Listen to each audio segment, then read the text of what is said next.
Well, pre-calculus classes, good morning, good afternoon, or good evening here as we finish up P6, the third day.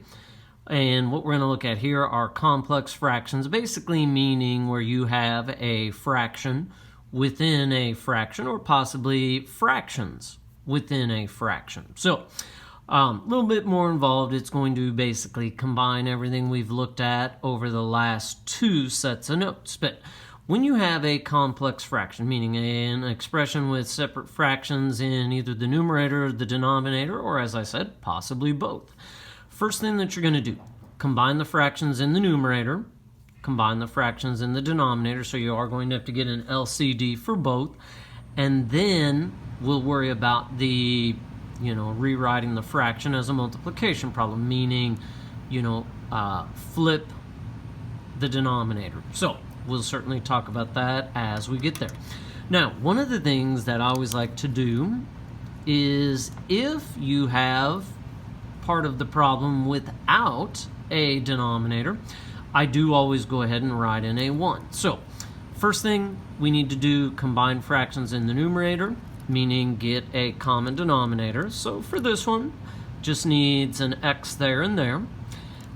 And that's going to be 2 over x minus 3x over x. And then for this, we need x minus 1.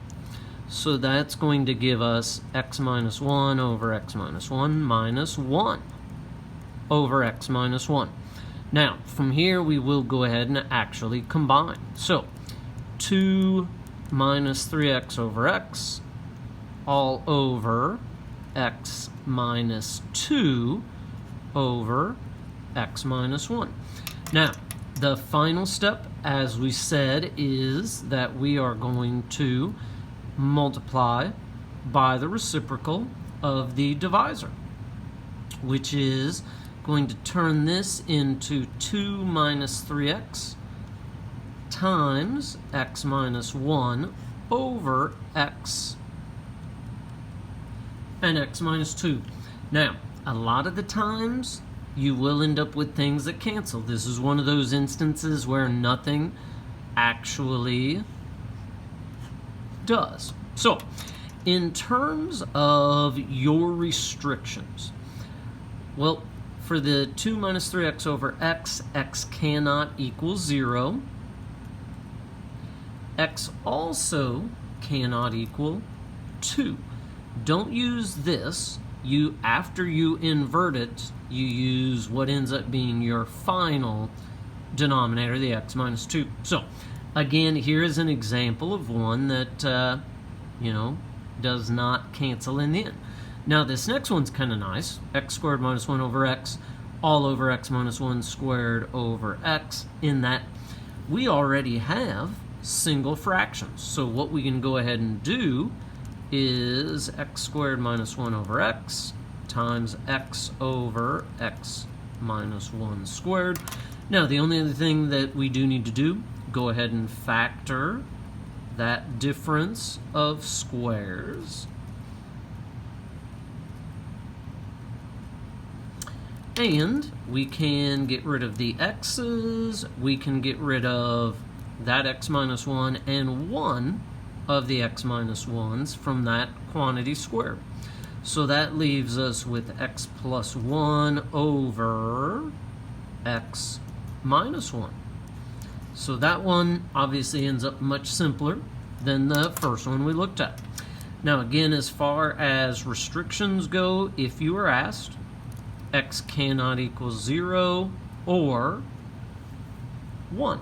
So, again, the fact that it's quantity squared, you don't have to write the 1 out more than once. It's just x can't equal 0, x can't equal 1. So there is the first page of things to finish up the last two examples. Again, here I am going to go ahead and put that over 1. Now, as far as getting our common denominator, we need a y there and there. We need a 2y plus 1 here and here, and then we'll need y there and there. So this ends up giving us 10y plus 5 over y, 2y plus 1, minus 6y over y, 2y plus 1, and I'm going to go ahead and finish my numerator. 4y plus 5 over y and 2y plus 1. Let me try and clean that up so it doesn't look as much maybe like an x. Alright, denominator's a lot easier. 5 over y plus 4y over y ends up giving us 5 plus 4y over y. So, again, now what we're going to do is flip our second fraction, or denominator fraction, however you want to say it.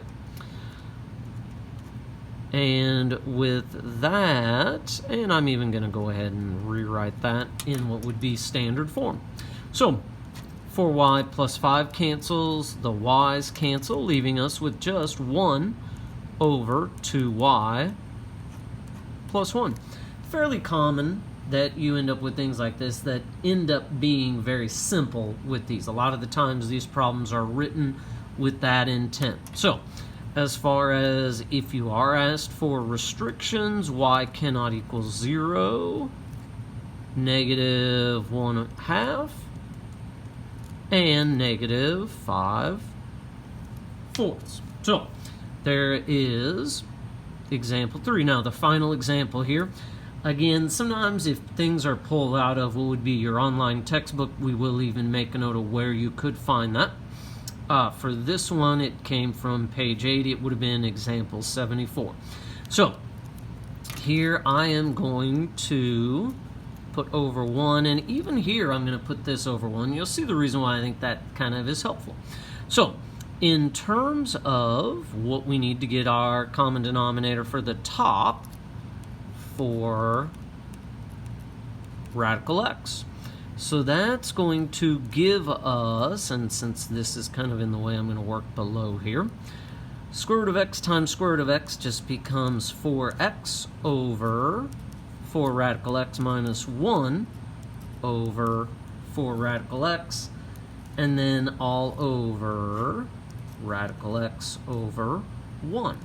Now, in terms of combining 4x minus 1 over 4 radical x over radical x over 1.